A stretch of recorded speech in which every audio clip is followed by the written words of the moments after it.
నమస్కారం అందరికి. మాది ముక్కువారిపల్లి. మా ఇంటి ఆయన వీరవగా చేస్తున్నాడు. నాకు బిడ్డలు లేరు. నేను దేవుడు కొండకు పోయి వరపెడితే నాకు బిడ్డ ఒక కొడుకు ఒక కూతురు. ఆ బిడ్డను మేము ఎంతో అల్లరిముద్దుగా సాక్కున్నాము.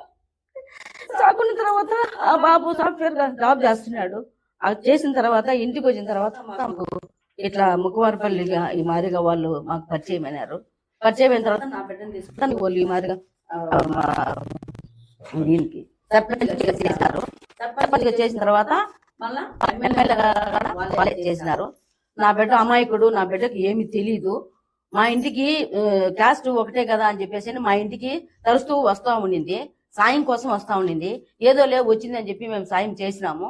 చేసిన దానికి నైట్ పూట్ల కూడా వచ్చి రోజు టార్చర్ పెడతా ఉండింది. నా బిడ్డకు ఏమి తెలీదు. నా బిడ్డ అంత అమాయకుడు ఇంకొకడు ఉండడు. అంత బుద్ధివంతుడు నా బిడ్డను గప్పు పట్టించి నాశనం చేసింది నా బిడ్డను.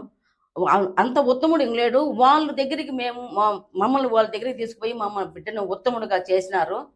చేసిన దానికి కానీ ఇది ఎట్లా బయట పెట్టాలా, ఇది ఎట్లా చేయాలని చెప్పేసి ఈ మాదిరి మమ్మల్ని నా బిడ్డను టార్చర్ పెట్టి టార్చర్ లోపల ఈ నైట్ పూట కూడా మా ఇంటికి వస్తూ ఉండింది.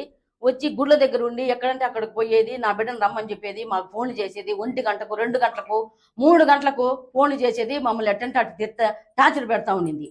టార్చర్ పెడతా ఉంటే మేమేం చేసినాం 2 గంటలప్పుడు వచ్చేసి ఫోన్ చేసి మమ్మల్ని నా బిడ్డను లేపు అని చెప్పని మాకు ఫోన్ చేసి చెప్పింది. చెప్పిన వెంటనే నేను పోలీస్ కంప్లైంట్ తీసుకుపోయి కోడూరులో రైల్వే కోడూరులో పోలీస్ కంప్లైంట్ ఇచ్చిన తర్వాత కూడా మాకు ఫోన్లు చేస్తాను. నిద్రలే మాకు తెల్లమర్దులు నిద్రలే. రాత్రిలో ఎప్పుడు నిద్రలే. మేము ఎప్పుడు వస్తుందో ఎప్పుడు పోతుందో అని చెప్పి మేము వెయిట్ చేస్తూ ఉన్నాము. ఆ పాప కావాలని మమ్మల్ని మరి టార్చర్ పెట్టి వాళ్ళని ఎట్ట బయటికి తీయాలా, వీడికి ఎంత మంచి పేరు ఉండాది, ఈ మంచి పేరుని ఎట్ట తీసి బయట పెట్టాలా, వాళ్ళని ఎట్ట బయట పెట్టాలా అనే రకంతో మమ్మల్ని ఈ మాదిరిగా టార్చర్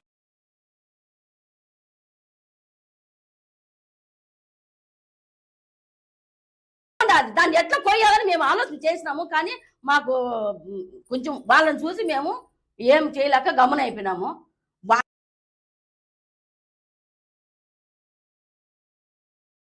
అసలు అది ఎట్లా పుట్టిందో ఎట్లా తెలీదో. దాని మొగుడికి దానికి బాగా సంబంధం ఉంది. అది లేదని టార్చర్ పెట్టి మా బిడ్డను అన్యాయం చేసేసింది.